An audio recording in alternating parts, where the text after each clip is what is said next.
here with Peter. Go ahead, Peter. Why don't you tell us a little bit about what you do? Sure. Well, I'm the president of the Ben Applebaum Foundation. I'm also a small business owner. Nice. So, as a small business owner, why don't you tell us a little bit about what new business owners should be mindful about in these days?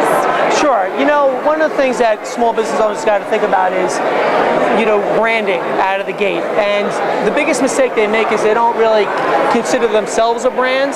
And as soon as they start to do their business, they're worried about getting everything done, and they don't focus on packaging, if they have a product, or how they communicate to customers, or even how their website is built.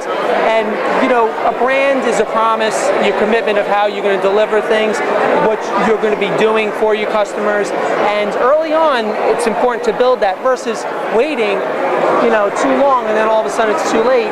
And either way, you have a brand because customers are going to draw their own perception of you, right? So might as well be thoughtful of it in the beginning, and that's one of my most important tips for new business owners. Nice.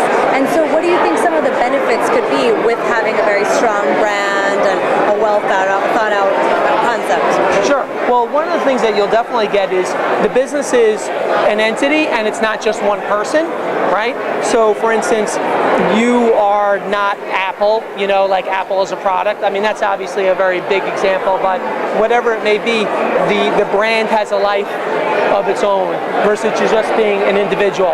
And very often small business startups, it's all about them and not trying to build that perception. Nice.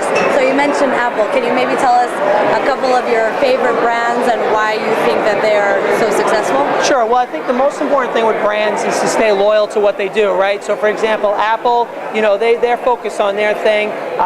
They're also excellent at packaging. So if you're a small business owner and let's say you make cookies or cupcakes, package them in a really cool way, right? Or even if you send a DVD to someone, pay attention to the label, make sure things aren't spelled wrong, and your logo is really sharp looking. Another great brand is, let's say, Nike, right? Because Nike's committed to just doing one thing great. It's like they have the best performance equipment. They don't deviate into other things. Right. And when you get that sneaker, that's the promise that you're going to get a good quality product. Right.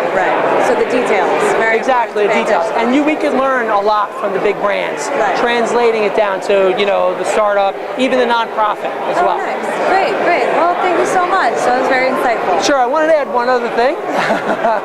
Sure. And, I think one of the biggest mistakes people make is clearly not focusing on how they communicate to people and very often taking customer service for granted. So in the beginning, you're trying to build loyalty, right? And every business starts with one customer. The first person actually pays you money. And so you want to treat that person like gold because what are they going to do? They're going to tell someone else, right? And it's obvious, but so many people make that mistake. And so each one of your customers becomes like your billboard of marketing. Right. So treat each person carefully, and it boils down to how you communicate with people. Right. So don't make that mistake. I like that. Yeah, Zappos, Zappos, they sell shoes. Yeah. They are very, very strong in customer service, and I think that's something great example. It's a lesson to all of us as Absolutely. small business owners. Learn from the big guys too. Thank you so much.